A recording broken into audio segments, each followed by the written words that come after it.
Charlie Kirk was shot and killed during an event at Utah Valley University, his life cut short in a tragic act of political violence.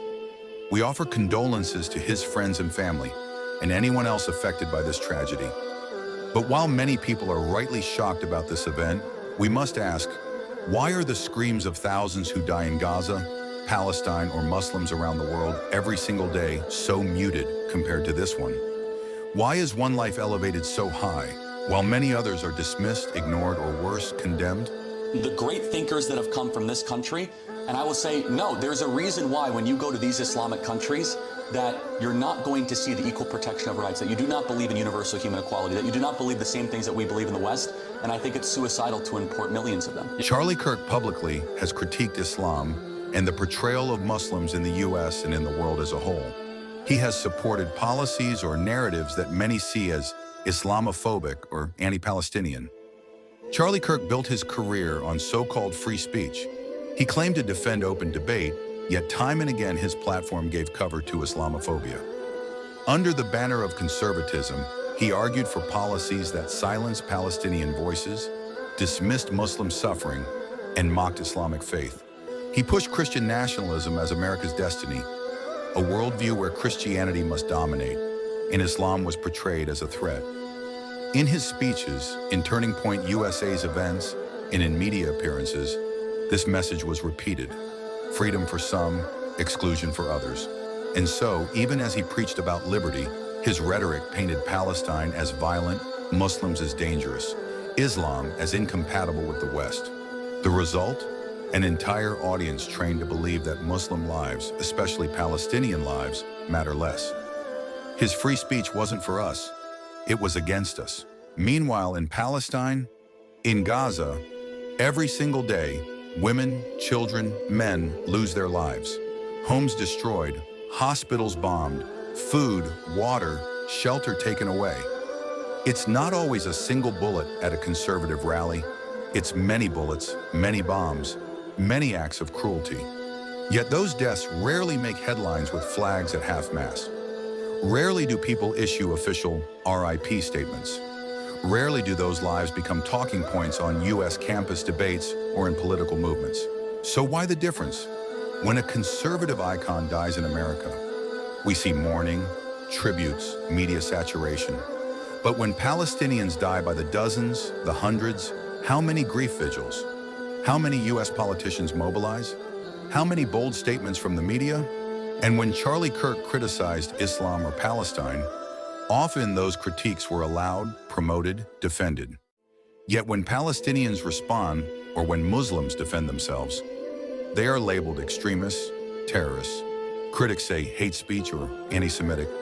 Double standards abound. 65,000 kids have not died, and it's I didn't just say 65,000 kids. I said 65,000 Palestinians, and 1.7 million have been displaced, creating one of the largest refugee none of that is correct, and that's okay. Okay. It's fraction. I don't believe in the numbers. However, the point is this: if Israel laid down its weapons, Yes. they would be eliminated. Islam teaches us the value of every human life. The Prophet ﷺ said, "Whoever kills a soul, unless for a soul or for corruption done in the land, it is as though he had slain mankind entirely, and whoever saves one, it is as though he had saved mankind entirely." Quran 5:32. So every death matters, not just the famous ones, not just those who occupy media space. But here's the truth: remembering Charlie Kirk does not mean forgetting the thousands of men, women, and children whose lives are taken in Palestine, in Gaza, and in other lands of oppression. Their deaths often come in silence, with no headlines, no vigils, no lowered flags. Grief for one life should not erase grief for many. Justice demands that we remember all, not only the powerful, not only the famous, not only those whom the media tells us to mourn. If you cry for Charlie Kirk, cry also for the child in Gaza who will not see tomorrow. If you honor his memory, then honor the countless forgotten souls who had no spotlight, but whose lives were just as sacred. Let us not be selective in our justice. Let us not elevate some deaths while ignoring others. If you truly believe in justice, you must speak for the oppressed, Muslims, Palestinians, who suffer every day. Not just when it is politically convenient or when it fits your narrative. Ask yourself, What stories do you consume? Whose lives move you to action? And whose do you let pass by unnoticed? So what do we do with all this? It's not enough to just be angry at double standards. We have to act. Donate, even small amounts, to organizations providing food, water, and medical aid in Gaza and across Palestine. Your support saves lives. Spread awareness. Share the stories that mainstream media ignores. Don't let the silence bury the truth. Hold leaders accountable. Write, protest, demand that those in power stop funding oppression and start standing for justice. Read reports. Don't rely only on headlines. Look to human rights groups, independent journalists, and Palestinian voices on the ground. Know the facts so your words carry weight. And above all, amplify Palestinian voices.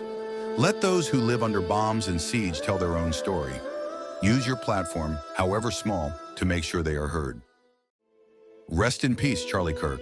May Allah grant him forgiveness and mercy. But also, may Allah help us remember all those who die with little fanfare, so their stories are not lost. Every human life is a trust. Let our hearts not be hardened to suffering beyond our borders. Let our compassion know no partisanship. If you found this message important, please like this video, leave a comment with your thoughts, share it with others, and don't forget to subscribe for more content. Your support helps keep these conversations alive.